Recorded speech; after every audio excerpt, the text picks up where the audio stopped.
জাতীয় ও আন্তর্জাতিক মানের ব্যাডমিন্টন খেলোয়াড় তৈরির লক্ষ্যে ভাঙড়ে ব্যাডমিন্টন একাডেমি তৈরি করল বেঙ্গল ব্যাডমিন্টন একাডেমি। রবিবার বানতলা চর্মনগরের কাছে আন্দুলগড়িতে এই একাডেমির শুভ উদ্বোধন হয়। একাডেমির উদ্বোধন করেন মন্ত্রী অরূপ রায়, আইপিএস রাজীব কুমার, ক্যানিং পূর্বের বিধায়ক শওকাত মোল্লা। 2022 সালের এপ্রিল মাসে এখানে ব্যাডমিন্টন একাডেমির ভিত্তিপ্রস্তর করেছিলেন তৎকালীন রাজ্য সরকারের অতিরিক্ত মুখ্য সচিব সুব্রত গুপ্তা। এদিন 1 একর জমির উপর আধুনিক মানের ব্যাডমিন্টন স্টেডিয়াম তৈরি হয়েছে। উচ্চমানের মোট 8টি উডেন ব্যাডমিন্টন কোর্ট বানানো হয়েছে, সঙ্গে চেঞ্জিং রুম, ক্যাফেটেরিয়া, জিম প্রভৃতি তৈরি করা হয়েছে। এছাড়াও আগামী দিনে এখানে সুইমিং পুল ও ছাত্রাবাস তৈরি করা হবে।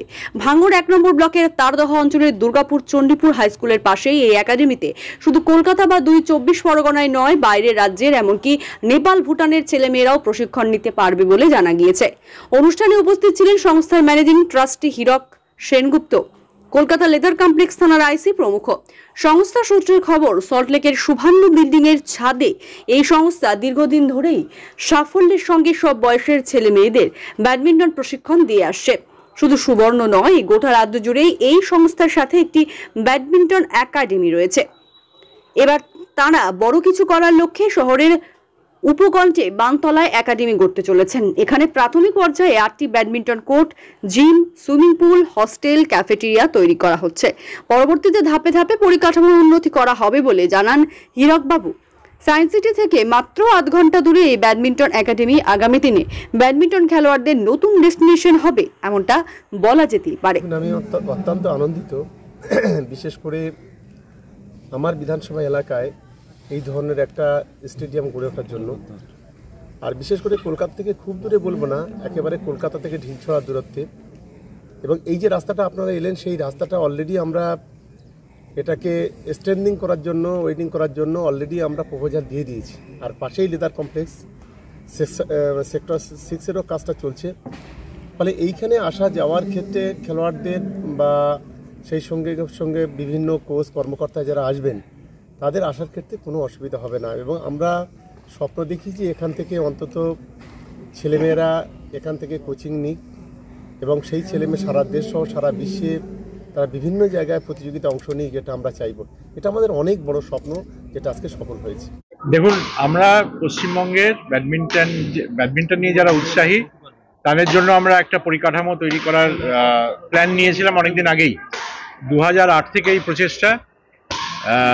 নিউ টাউন, রাজারহাটের চারদিকে, সল্টলেকে, হাওড়ায়, ব্যারাকপুরে বিভিন্ন জায়গায় আমরা জমির খোঁজ করেছিলাম, কিন্তু মানে যে ধরনের জমি আমাদের প্রয়োজন ছিল এবং যতটা আয়তন প্রয়োজন ছিল ততটা আমরা জোগাড় করতে পারিনি অন্য জায়গায়। তখন আমাদের মনে হয়েছিল যে কলকাতা লেদার কমপ্লেক্সের পেছনে যে জায়গায় আমরা এখন দাঁড়িয়ে আছি, এই জায়গার জমি আমাদের কলকাতা থেকে খুব বেশি দূরেও নয় এবং এখানে পরিকাঠামো তৈরি করা সম্ভব হবে। একটা সুন্দর গ্রামীণ পরিবেশে একটা ব্যাডমিন্টন, আমরা যদি রেসিডেন্সিয়াল ব্যাডমিন্টন স্কুল করতে পারি, তাহলে এখানে কলকাতা থেকে বাচ্চারা এসে এখানে থাকতেও পারবে, খেলতেও পারবে।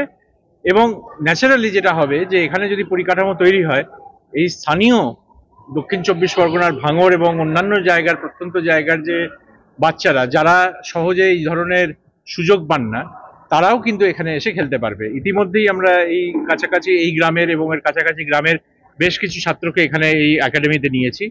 আমরা চাই যে আরো বেশি বেশি করে এখানকার ছাত্র যাতে এই একাডেমিতে যোগদান করে, কারণ এটা আমাদের শুধু কলকাতার নয়, আমাদের রাজ্য এবং বলা যায় পূর্বাঞ্চলের সবচেয়ে সুন্দর ব্যাডমিন্টন ফেসিলিটি। মানে এত ভালো পরিকাঠামো আমাদের পূর্বাঞ্চলে আর নেই একটাও।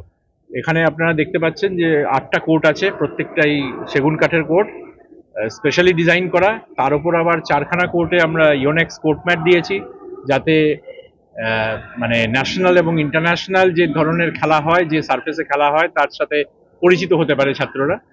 এবং এর সাথে আমাদের হোস্টেল তৈরি করা হয়েছে, যেখানে 40টি বাচ্চা থাকতে পারবে। এবং এর সাথে আমরা ক্যান্টিন এবং কিচেন করেছি, যাতে ওরা এখানে থেকে খাওয়া দাওয়া করে একেবারে মানে নিরবিচ্ছিন্নভাবে খেলাটা প্র্যাকটিস করতে পারবে। এটাই হচ্ছে লক্ষ্য। এটা যদিও সারা রাজ্যের জন্য পরিকাঠামো, কিন্তু যেহেতু এটা ভাঙড় অঞ্চলে হয়েছে, ভাঙড়ের ছেলেমেয়েরা আরো বেশি করে এটা ব্যবহার করতে পারে।